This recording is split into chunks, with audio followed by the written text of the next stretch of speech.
Salut, bienvenue dans les secrets du sexe, toujours accompagné du général Thierry, votre sexologue le plus cool, le plus hop, le plus hip, le plus proche de vous. C'est toujours un réel plaisir d'être en face de cette caméra pour vous expliquer des sujets sur la sexualité. Alors aujourd'hui, nous allons parler du sperme et de l'urine. Pourquoi l'homme n'arrive-t-il pas à uriner et en même temps à éjaculer? Vous comprenez? Alors si tu viens de nous rejoindre, c'est le moment de t'abonner. Pour le faire, c'est simple, c'est écrit à ta droite en rouge s'abonner. Donc il suffit de cliquer sur s'abonner en rouge là.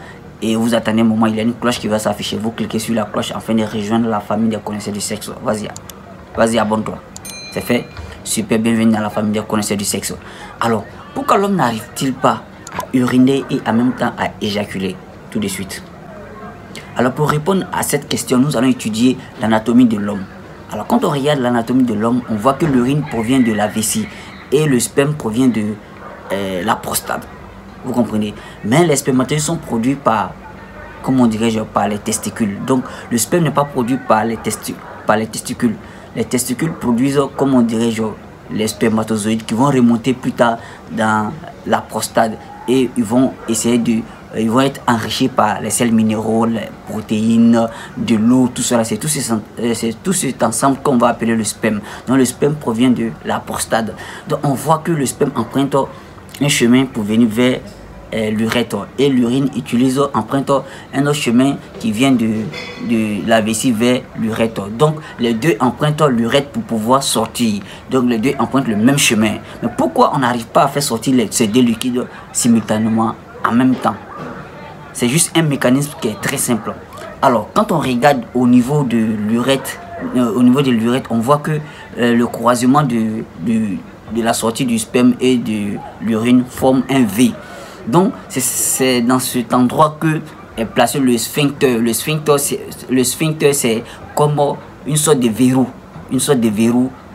au niveau de l'urètre. Voilà, c'est un mécanisme qui est mis en place. Alors comment est-ce que le sphincter va se comporter? Alors si l'homme est en train de uriner, l'urine va exercer une pression sur le sphincter. Le sphincter va venir verrouiller le passage du sperme. Vous comprenez? Donc c'est l'urine seulement qui va sortir et le passage du sperme est fermé. Vous comprenez? Et si c'est l'éjaculation, et si c'est l'homme qui est en train d'éjaculer, le sperme va exercer une pression sur le sphincter qui va venir verrouiller le passage de l'urine et c'est le sperme seulement qui va sortir. Vous comprenez? Voilà pourquoi on n'arrive pas à éjaculer et en même temps uriner à la fois. Parce qu'il y a un mécanisme qui bloque le passage de l'un lorsque l'autre est libéré. Vous comprenez? Donc c'est simple. Mais il peut y arriver qu'on arrive à éjaculer et à uriner à la fois. Ça, c'est ce qu'on appelle les anomalies. Les anomalies, ça veut dire quoi? C'est dû à une maladie ou bien à une opération. Vous comprenez?